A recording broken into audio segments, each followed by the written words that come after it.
Le 30 septembre 2022, le Burkina Faso subissait un second coup d'État dans l'intervalle de 8 mois. Le lieutenant-colonel Paul-Henri Sandaogo Damiba, arrivé au pouvoir par un putsch en fin janvier 2022, avait à son tour été démis de ses fonctions par le capitaine Ibrahim Traoré.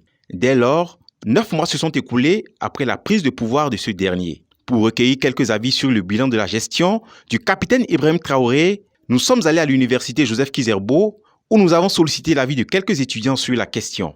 Et certains d'entre eux s'accordent sur un bilan positif. De mon humble point de vue, je dirais que le bilan est positif. Le bilan est positif d'un côté parce que les opérations de ratistage qui se font, il y a les opérations terrestres et les opérations aériennes qui viennent en appui aux opérations terrestres. Et grâce à ces opérations aériennes, nous avons la neutralisation de plusieurs camps terroristes et aussi l'arrestation des chefs terroristes. Je peux dire la prise du pouvoir par le capitaine Ibrahim Traoré est positive. Déjà, je peux dire que c'est un bilan positif selon moi parce que on remarque beaucoup de changements. On remarque déjà beaucoup de changements. Avant, c'était pas comme ça. On a plus de morts de terroristes ces temps-ci. Aussi, il y a le ravitaillement de certaines zones.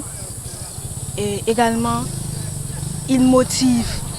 Il encourage la population, surtout la jeunesse, à se donner, à lutter, à combattre pour notre pays. Et puis également, il part au combat lui-même. Il ne reste pas dans son confort pour essayer de lutter contre le terrorisme. Je dirais que le bilan est satisfaisant. Voilà, depuis la prise du pouvoir par le capitaine Ibrahim Traoré.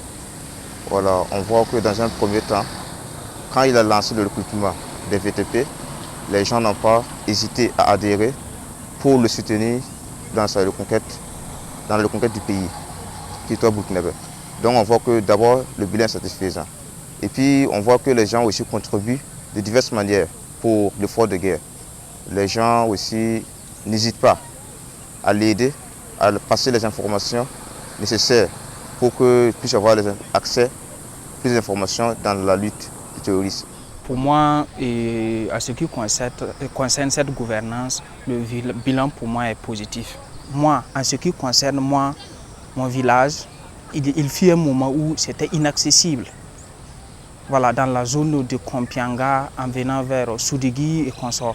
Mais actuellement, les populations sont en train de repartir. Voilà, il y a des efforts qui sont consentis vraiment pour que ces populations-là regagnent leur lieu habituel. Cependant, pour d'autres, le bilan du capitaine Ibrahim Traoré n'est ni positif ni négatif, plutôt acceptable car il reste toujours à faire. Le bilan n'est pas, je ne peux pas dire c'est positif, mais ce n'est pas négatif également. Avant lui, avant ce gouvernement, il y avait d'autres qui étaient là aussi, qui luttaient aussi, qui avaient des résultats aussi, des résultats qui étaient beaucoup. Mais actuellement aussi, on a des résultats, on a des pertes, mais on a aussi des résultats positifs. Donc on peut dire qu'actuellement, je ne peux pas qualifier d'un résultat positif, mais un résultat acceptable. Bon, ce que je peux rapprocher de ce règne de 9 mois, je peux d'ores et déjà dire qu'il a fait un pas de plus vers l'avance. Puisque depuis 2014, la population burkinabé était confrontée à une question de crise sécuritaire. Depuis lors, tant de présidents se changeaient, mais on n'a pas encore eu la notion de résoudre cette crise. Mais depuis que Ibé est venu au pouvoir, on a constaté qu'au niveau de l'armée comme au niveau de la population, il y a eu un peu d'ordre. Voilà, les 9 mois, on peut dire que ce n'est pas tout à fait abordable, mais on peut essayer de dire que ce qu'il a fait, c'est un peu remarquable. Notons que depuis 2015, le Burkina Faso est touché par des attaques terroristes. Ces attaques ont occasionné plusieurs morts dans le rang des civils, comme dans celui des forces de défense et de sécurité, et le déplacement de plus de 2 millions de personnes. Boama TV, l'autre télé by Pro Org.